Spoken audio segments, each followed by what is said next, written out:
Olá pessoal! A resenha de hoje é sobre o livro O Lobo Mau no Divã.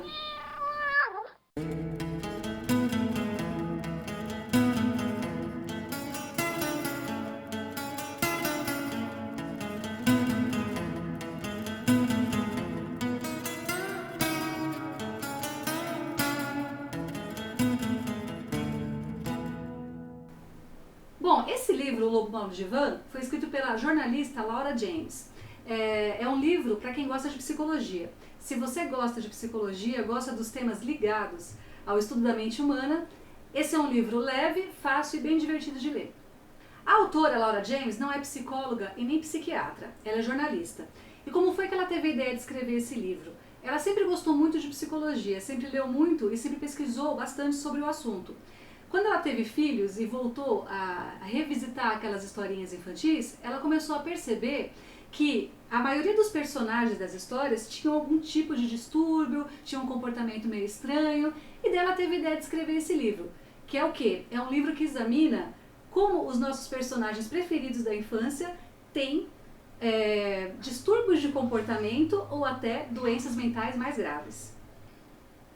No sumário do livro, a gente vai perceber que a obra foi dividida por nichos. Então a gente vai ter, por exemplo, as patologias no País das Maravilhas. Então a gente vai ver a Rainha de Copas, o Chapeleiro Maluco, né? Aquela lebre branca que ficava pulando e correndo. A gente vai ver aqui a opinião da autora sobre cada um deles.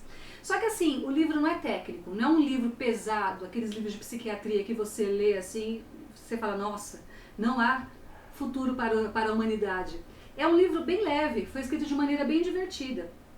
A gente vai ter uma ficha, mais ou menos, de anamnese aqui, que seria uma ficha do paciente, escrita de maneira bem leve, bem divertida e sem aquele jargão psiquiátrico que a maioria das pessoas não consegue entender, né? Não consegue acessar.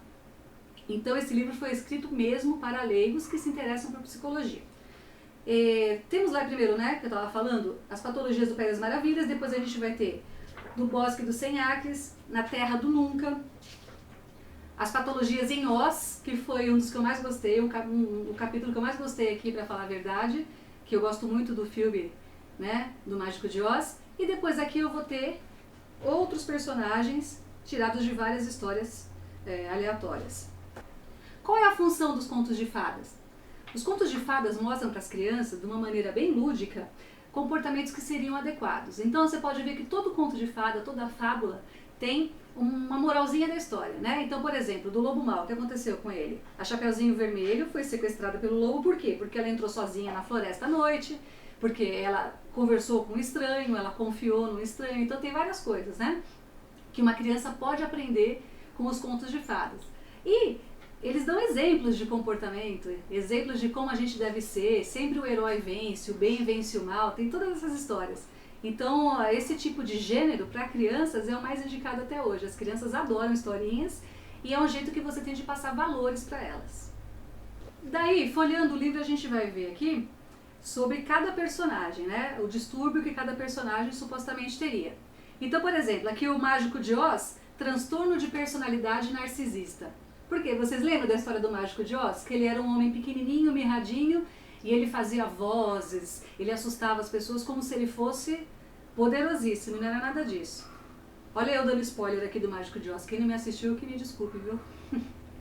Para mostrar para vocês a estrutura do livro, eu vou mostrar aqui sobre a Cinderela, o estudo de caso da Cinderela. Então a gente vai ter aqui uma fichinha como se fosse uma ficha de anamnese. A ficha de anamnese a gente usa em psicologia, os psicólogos usam, para falar sobre o histórico do paciente, sobre coisas que são importantes para você entender o mecanismo da mente dele e poder dar um laudo mais acertado sobre o que está acontecendo com a pessoa. Então a gente tem lá sobre a Cinderela, e aqui o diagnóstico dela é necessidade de aprovação social. Ao longo de sua vida, Cinderela agradou a todos, menos a si mesma. Entretanto, ao fazer isso, perdeu o contato com as próprias emoções. Então vai falar sobre os aspectos físicos da Cinderela, a dieta, o histórico familiar, que deve contar aquela história que a mãe dela morreu, o pai dela casou com outra mulher e ela era muito malvada, então ela era maltratada pelas irmãs, ela tinha que fazer a faxina da casa toda e ela nunca reagia. E o que aconteceu com a Cinderela? Ela foi ao baile escondida, né? Ela perdeu o sapatinho de cristal, o príncipe achou, depois eles se casaram e viveram felizes para sempre. Mais ou menos é isso o resumo da história.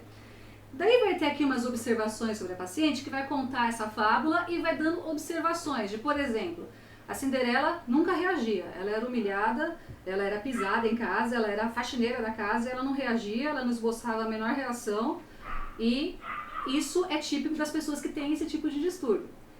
E daí tá falando aqui que uma coisa que é absurda é que a Cinderela casou com um cara que ela viu 2 vezes na vida, né? Porque vocês se lembram que a Cinderela conheceu o príncipe no dia do baile, naquele dia em que ela perdeu o sapatinho, e depois no dia em que ele foi na casa das pessoas experimentar o sapatinho. E, quer casar comigo? Quero. Beleza. Se casaram. Como é que você casa com uma pessoa que você viu 2 vezes na vida? Então, a autora, ela meio que conclui aqui que a Cinderela queria mais era fugir de casa daquela situação horrível que ela tinha com a família dela, né? Do que, assim, que ela estivesse apaixonadíssima pelo príncipe. Será? O que vocês acham? E depois aqui vai ter uma partezinha, necessidade de aprovação social, os fatos.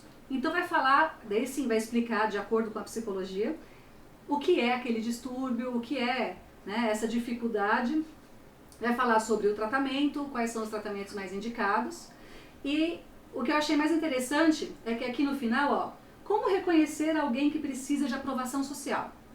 Então vai ter um monte de perguntinhas aqui para você fazer, para você mesmo ou então para outras pessoas, para você conseguir perceber se a pessoa tem esse distúrbio. Então, por exemplo, eu vou ler umas 3 perguntas aqui só para vocês saberem como é. Você é uma típica Cinderela? 1. Você acha difícil dizer não aos pedidos de seus amigos e parentes? 2. Você acha difícil tomar decisões sem procurar saber as opiniões dos outros?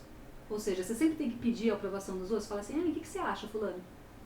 3. Você mente sobre as coisas em vez de dizer o que realmente sente para evitar o risco de um confronto?